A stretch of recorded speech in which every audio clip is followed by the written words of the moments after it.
Jeremy Sports Network coming to you live. Ladies and gentlemen, we are talking Jarrett Swift Hurd taking on Austin Trout. October the 14th is going down, and it looks to be perhaps an easy fight if you're Jarrett Swift Hurd, right? Well, we're going to get into that right now. How is everybody doing on today? This is Jeremy Sports Network coming to you live, and we back at it again, and we're talking Hurd versus Trout coming up October the 14th. It's fight week, baby. Like I said, we finna get down to the nitty-gritty on all of the top fights coming this weekend. And with starting this fight, Jarrett Hurd, those of you who don't know, he's an up-and-coming guy. I mean, he is very, very good. And the fact that Jarrett Swift Hurd isn't receiving a lot of the noise like he was before he took this fight with Trout when he fought Tony Harrison. Even though he got touched a little bit against Harrison, you got to understand, Tony Harrison was a tough fight. You know what I'm saying? Like it was a tough fight, and Hurd did get touched a little bit, but that didn't stop Jarrett Swift Hurd from doing what he's doing right now, and that's still winning. He was able to find a way to win. And to me, that's all that matters at the end of the day. Can you find a way to win in the midst of adversity in a particular situation? And he showed that as a true champion, and he was able to come out and win the vacant IBF title. Now, talking about Austin Trout a little bit. Now, this is the guy who defeated Miguel Cotto. I mean, deliberately defeated Miguel Cotto, right? But he lose to Saul Canelo Alvarez, easy. He lost to also Landy Lara. And his third loss came to Jamal Charlo 17 months ago. So Austin Trout been on a 17-month layoff. And when he fought for the IBF title, now he's getting an opportunity to fight for the IBF title again and taking on Jarrett Swift Hurd, but he's been away from the ring for 17 months. Is there going to be ring rust there? Absolutely. Is this going to be easy work for Jarrett Swift Hurd? If you're Jarrett Swift Hurd, this is a statement, right? He said that this is a statement that he is trying to make with this fight, in particular with Austin Trout. Now, how do I think this thing is going to pan out? I don't know specifically, but I believe Jarrett Swift Hurd is going to come out victorious against Austin Trout and giving us probably one of the best performances of his career if you're Jarrett Swift Hurd, because he said he's motivated. And what motivated him was Terrence Crawford unifying at 140. And Jarrett Swift Hurd said he's willing to unify the division that he's in. He's not scared of no man. He's 27 years old, really young, good fighter, 20-0. He's undefeated. Hey, this is a guy that I said we're going to have to really pay close attention to. I mean, he got 14 KOs.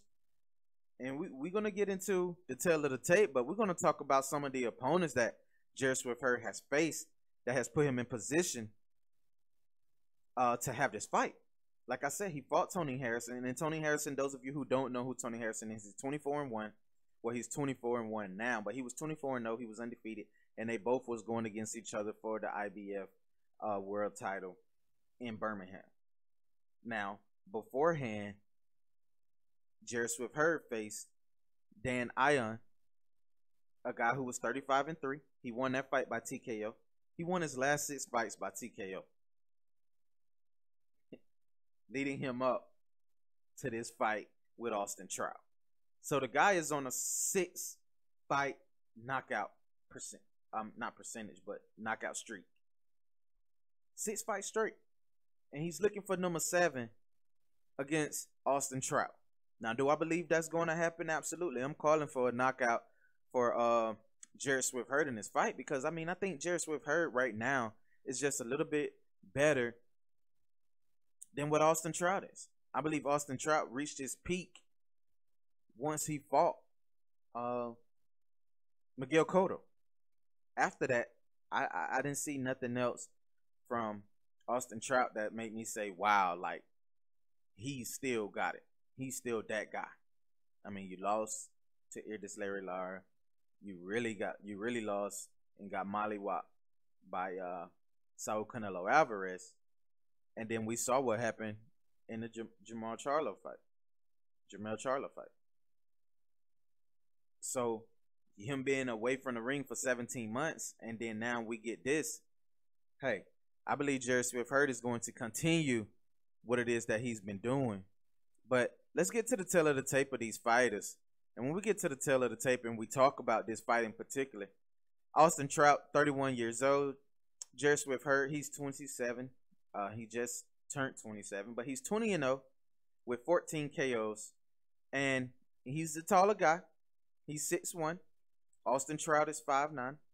But you see the reach advantage for Jarrett Hurd? The guy got a 76-inch reach. Damn near 77. In fighting Austin Trout, who got a short reach in 72 inches, whose jab is going to be landing the most? And I believe Jarrett Hurd jab and his punches are going to land very clearly on Austin Trout.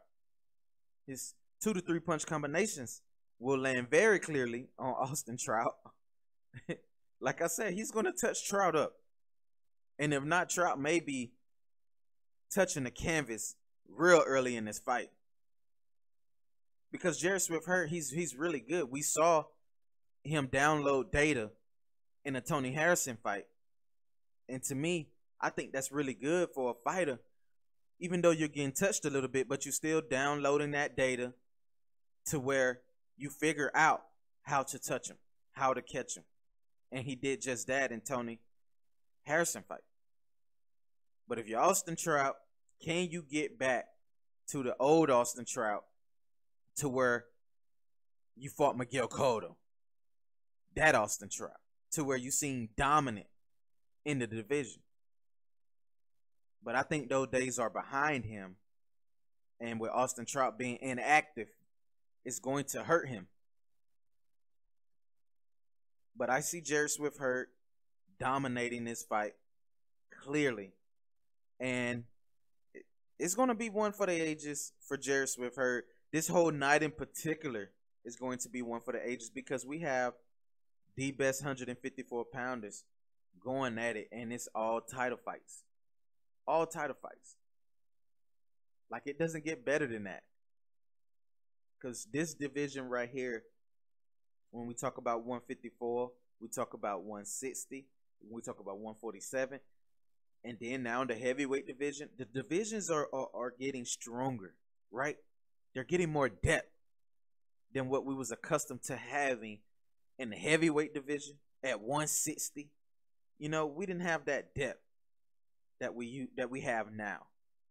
And I think it's really good when you're able to get fights of this magnitude, and they're all title fights in the division.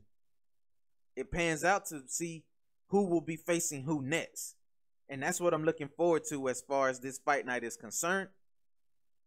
But we're going to move on to the next one. This is Jeremy Sports Network coming to you live. We will be covering every single major fight live. Please tune in for a post-fight interview on Hurd versus Trout. This is Jeremy Sports Network. I'm on to the next. Peace.